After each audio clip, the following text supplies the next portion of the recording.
Hey YouTube, Merry Boxing Day. You've probably seen this one before, but I got a new. It's now complete. Took me a while to get the required parts. So this is my Washburn Eagle from 1981. The new parts I got was, which I've never actually, I should probably done. I think I've mentioned it before, but these came with a metal Faraday cage that goes over the electrics, which I didn't have, and I just bought on eBay for my Christmas present to myself. It came with this bit as well, but I already had that bit, which is below. There's like a PCB printed in there, and I all the other wings have got this metal cage, but this one didn't. So basically, I just wanted to make it complete. But see, no, which I didn't realise I had. It's actually got like a metal cover over the pickup selector switch as well, which is already in it, which is pretty cool. So the backs of this, and I can now show you that the backs of these are made of wood, which doesn't really make that much difference on a solid painted one, but it looks amazing on the other. Do I have one lying about? I've got.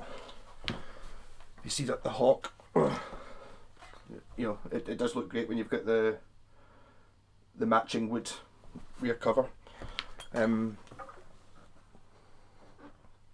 Put that down so it doesn't fall over. Yeah. So about time I ran through this again. I've not played this enough. A lot of my guitars have suffer from a little bit. This is, I think, the cheapest Eagle I've ever seen.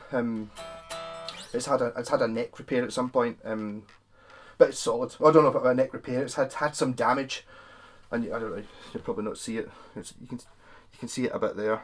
You can't feel that though, but you can see it when you're playing it, that bit there. But it's solid now. You can see it's through neck. So this is a 5-piece through neck. Normally I have my Falcon, which is still in its case, next to this, so you can see what it would look like if it didn't have paint on it. But these are ridiculously high spec guitars. This one comes from the Yamaki factory, and this is the top of the range of the Wings series. So on this one you've got like an ebony fingerboard. I think the Falcon might have an ebony fingerboard as well, but this one's got these fancy fret markers in it. It's also got abalone all the way around the body, and then all the way around the headstock as well. Just extra bling, and gold hardware. The original tuners on it, brass nut, power sustain pickups, which are pretty much. I found out recently my pal Michael in Denmark is mad into Deon guitars, who are Deon made Washburns. Yamaki made Washburns and Deons. Washburn they were sort of subcontracted to build these, and the Deons were their own brand. If you look them up, there's actually a Deon, I think it might be called an XX, which is very similar to this, apart from the top horn. It's not symmetrical like an SG. The top horn's a bit more pointy, and instead of the pickup switch being there, it's here. But they look very similar to these. But it's just, with the neck through, the same pickups, the same bridge. This is a harmonic lock bridge, so you've got it's through strung. You've got that's really annoying me. That cover's not on. I'll put it back on again after this video though. So you get brass saddles, this sort of solid bridge thing, and there's an Allen bolt that goes in here and an Allen bolt that goes in here. So once you've got it, all set up, you can screw it up so it acts like one big solid block, which is nice. This, very rarely, considering it was the cheapest one I've ever seen, still has the original metal knobs, which I don't honestly really like very much. I mean, they're not brilliant, but they're rare, and I've seen the last couple of these I've seen for going for like $1,000 and stuff don't have the original metal knobs, and you'd never be able to get other ones for it. So also, if you see they're both push-pull, so you get coil splits for each of the pickups. This being an Eagle has this extra contour on the back. So if you're looking up these and you see what someone's claiming it's an Eagle, the Eagle has to have that contour. Later on, after '83, when Yamaki stopped building them, they downgraded them a bit, and they were no longer through neck with the ebony. They were no longer top class. They were still good. I mean, the sort of '84 ones and that are still as good as a modern Les Paul, whereas these are better. These are absolutely stunning. But all the models, the Falcon and the Hawk, have this extra cutaway as well. But if you look at my pal Wayne has the Rosewood version, which looks pretty much identical to my Falcon, apart from it's got that curve on it, that extra carve. What's going on here? This strap's not on right. I also moved. I probably wouldn't do it now, but when I got this, I moved the strap button from there to there to try and make it balance a bit better, which it did do a wee bit. So as long as you want it to sit, it doesn't move, but I want it to sit at that angle, whereas ideally I want it to sit a bit more like that, whereas with the original strap position, it sat like that, if that's what you wanted to do. Yeah, so I've set this up a little bit more. I had the action down too low, and it was just because it could take it, but I'm now getting a little bit more pernickety about how I like a guitar to be set up. My very, very, very technical way of doing it is you get a 2-pence piece, and you want it to be just enough to catch the string at the 12th fret, and that's what I reckon is about the perfect height, because once you go lower than that, you start getting problems with it. It plays great, but if you try and hit it harder, it doesn't sound any louder than if you hit it quieter, and any higher than that, it's hard to play. So this has got strings on it that are, I think they're Elixir polywebs, but they must be 2 or 3 years old.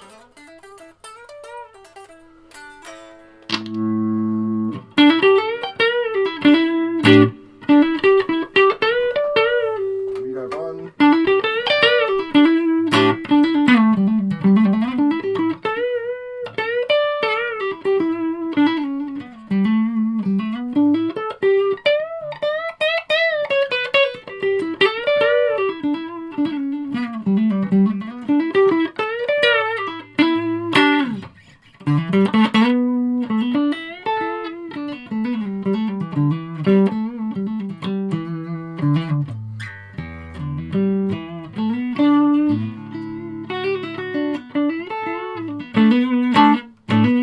So that's in both.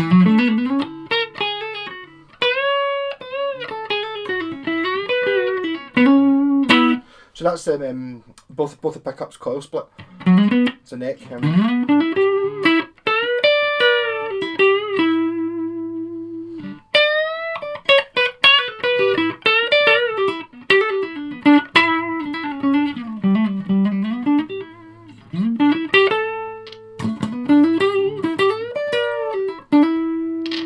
Maybe a wee bit scratchy pots.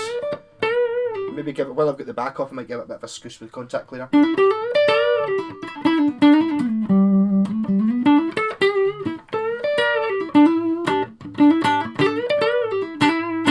So I very rarely name my guitars. I know a lot of people do. Some of them get a name. This one got a name. This is Nancy, because Nancy Wilson from Heart. There's an advert, if you look this up on the internet. Nancy Wilson has a signature model that's very similar to this. I think hers she might have the vibrato version with a trem on it.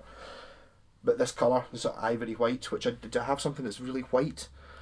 It's like, does it show up against this toilet paper? No, it doesn't really, because it's a sort of yellow light in here, but it's kind of yellowed over time. So it's not really ivory white. Well, it's ivory now as opposed to being ice white.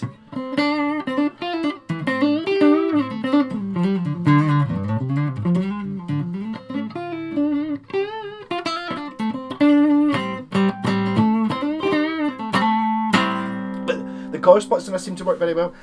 Actually, I'm just talking pish now, but so I'll start playing at 10 minutes. As I said, my pal in Denmark, which I'd started telling you about, got the original with this Dion guitars thing, set up a special event which I couldn't afford to go to, where he actually invited Mr. Hiro-san, I think. I don't mean to be offensive if I got that wrong. His name's similar to that, who's actually the guy who designed these. They had an event where they all had a sort of blues jam in a pub, and they were talking about it and stuff like that. And it turns out these pickups are Ibanez Super 70s, because he bought them from the same company. So they are. They don't say Ibanez Super 70 on them, but that's what they are. Sort of DiMarzio clones sort of thing. But actually, is it Maxon made them? Whatever it is. So we got some more information. The guy, it was his. He was the guy that the Yamaki guys, it was his uncle and his dad, and then in the sort of mid-70s he wanted to join the family business, and he went to America so he could learn to speak English to try and sell his guitars. So he went back and designed this and the Stage series, my other favourite.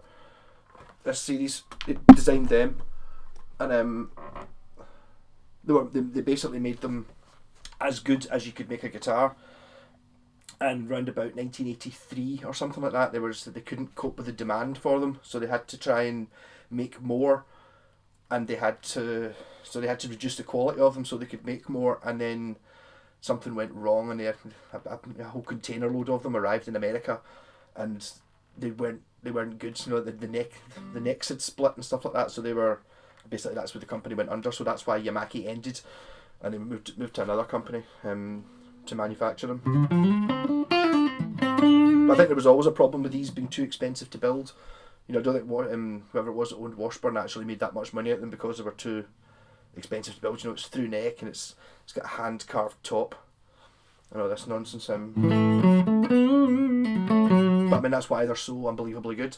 They're now starting to creep up in price. I like to think maybe partly to do with I've done videos of them, but when I started doing the videos, when I bought the first one, the Falcon, there was pretty much no information online about them, and folk telling you how good they are. Well, which has kind of screwed me a little bit for buying all the rest of the range. But luckily I've kind of got all the range. I've just got my pal in Denmark's actually found me a Vulture, which is the bass version of the Hawk Clear.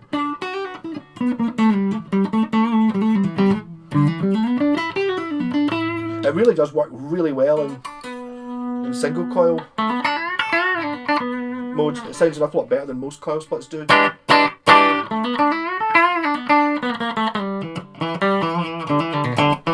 we got humbuckers? The volume goes up and down. That bit of rat pedal. And the sustain on these guitars is absolutely ridiculous.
Next on the go.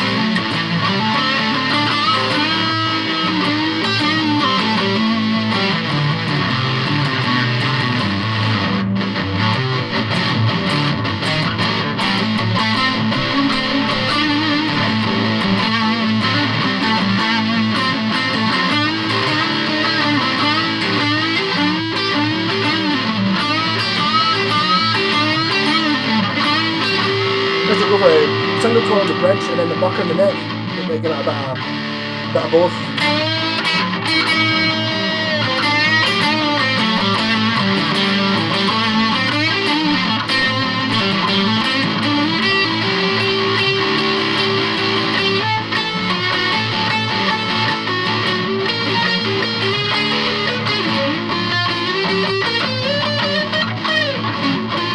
Lost it!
Fat and rhythm track there.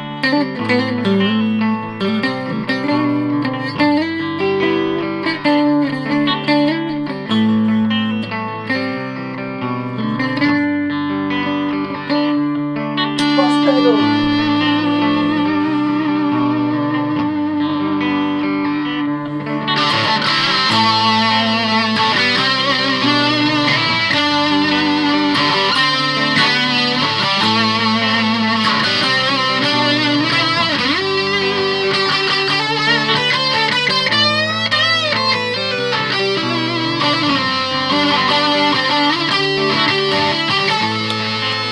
Come back in.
So here I'm using, I can now stand over here, playing through my wee Laney VC15 and my other Christmas present to myself. It's not really, I suppose that the metal box for the back of it wasn't really a Christmas present, but well, it was, but no, not a brilliant one. Whereas this 3x12 is rocking, and during it I was using my Jamman look pedal, my £15 twin note fuzz pedal there, and the rat pedal earlier on.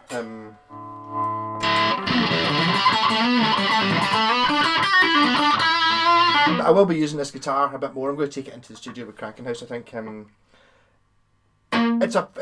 used to think it was a really hard guitar to play because I don't know, you maybe noticed there I was making quite a lot of mistakes, just like accidentally hitting the wrong string. And because it's so dynamic, like if you accidentally just tap, you know, like one of the other strings is that sustainable that everything just runs through. You don't get away with any mistakes on this thing. You know, you don't even need to hit the strings. You can just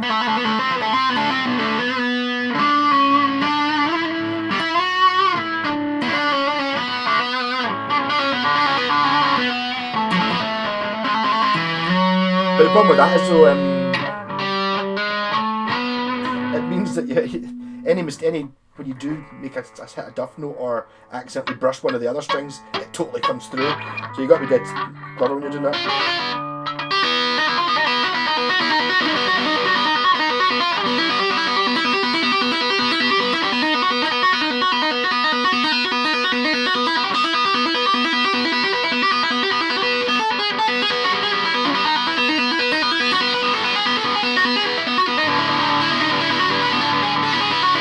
I don't know how Angus does that. He's just obviously a really good guitar player.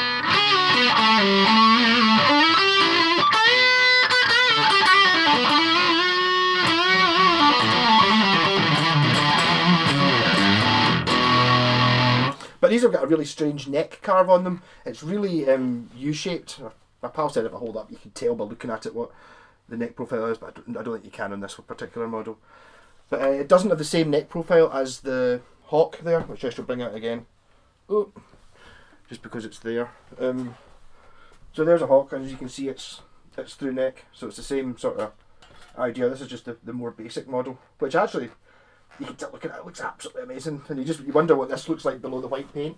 Even though the white paint does look cool, I feel that if you're going to have the neck through and stuff like that, you really want to be able to see the stripes, so you can show people that it's neck through rather than just go, no, honestly it is, look.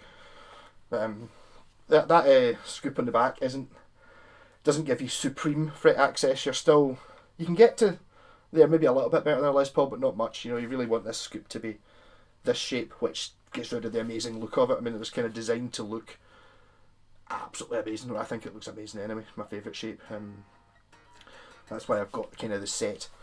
So of the sort of holy trinity of these, you get the Hawk, which is that one, the Falcon, which is halfway between the Hawk and the Eagle in the top of the range one. These were only made, this was a sort of late edition, I think these are maybe 1980, might even be just 81 and 82 they made them, or something like that, to make like a more expensive version of the Falcon. There's not a huge difference between this and the Falcon in spec wise, apart from it's got the fancy binding and the funny inlays. Apart from that, there's not much in it, pretty much the same guitar. Also, I think this one actually has a maple cap, I've read in a brochure somewhere, whereas my Falcon's got a rosewood cap, which you can see because it's rosewood coloured. So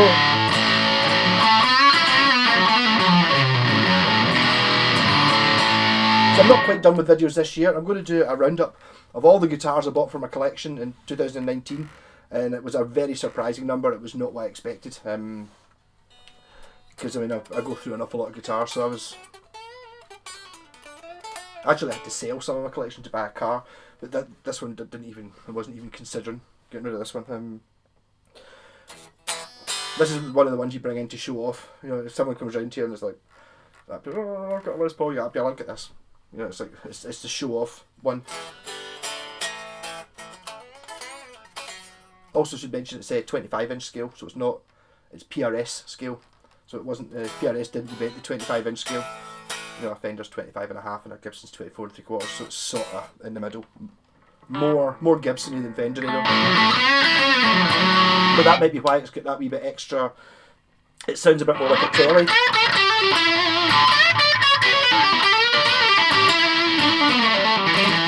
Than a guitar like this really should. See,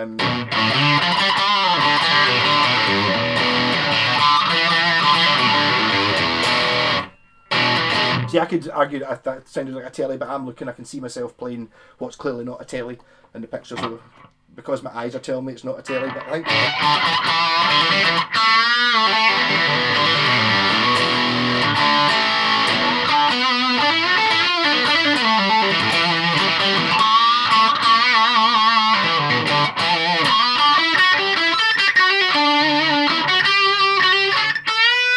Sustain's too good for a telly though.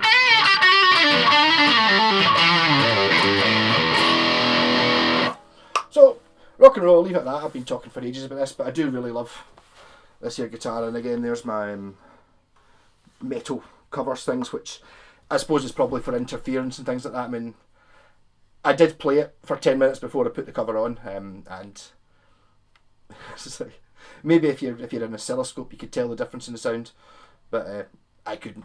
So, rock and roll, Merry Boxing Day, and I will be doing more videos over the next couple of days because I'm just bumming about doing nothing anyway. Haha, rock and roll.